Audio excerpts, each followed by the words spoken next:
Hello. सो आज अपन देखने वाले हैं कि कस्टमर से अपन एसेसेबल वैल्यू कैसे निकालता है। एसेसेबल वैल्यू बेसिकली वो वैल्यू होती है जिस पर अपनी इंपोर्ट ड्यूटी चार्ज होती है, यानी कि सीआईएफ वैल्यू। तो अपन उसको कैसे निकालेंगे, तो देखो पहले अपन ले लेंगे ट्रांजेक्शन प्राइस। ट्रांजेक्शन प्राइस के लिए अपन को सोचना की जरूरत है नहीं, क्योंकि डायरेक्टली क्वेश्चन में आपको गिवन होती है। इसके बाद अपन क्या करेंगे, अपन ले लेंगे commission brokerage charges except buying commission, तो इसको अपन ले लेंगे। उसके बाद कॉस्ट ऑफ कंटेनर्स ले लेंगे और कॉस्ट ऑफ पैकिंग अपन ले लेंगे।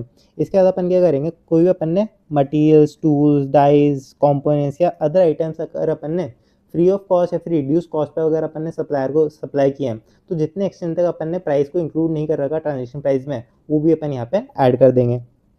उसके अलावा कोई भी engineering, development, art work, design charges, plan, sketches अगर आउटसाइड ऑफ इंडिया इनके लिए अपन ने कोई भी खर्चा इनकर किया है, तो भी इसको अपन इंक्लूड कर लेंगे इन दी असेसेबल वैल्यू। उसके अलावा कोई भी रॉयल्टी या लाइसेंस फीस अगर अपन ने पे की है, या फिर अगर अदर कोई भी अपन ने पेमेंट किया है टू दी सप्लायर, या तो सप्लायर को या फिर किसी भी थर्ड पार्टी को on behalf of the supplier, तो उसे अपन इंक्लूड कर लेंगे including the early delivery charges.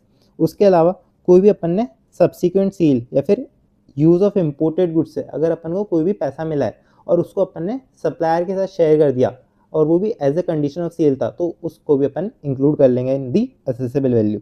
और इन तीनों चीज़ों को अपन तभी इंक्लूड करेंगे इन दी असेसेबल वैल्यू अगर ये एज कंडीशन फॉर सेल अपन ने पे करी है। तो इससे अपनी आ जाएगी एफओबी प्राइस। अब एफओबी प्राइस में अपन को रूल 10(2) के मैंडेटरी एडजस्टमेंट करने पड़ेंगे।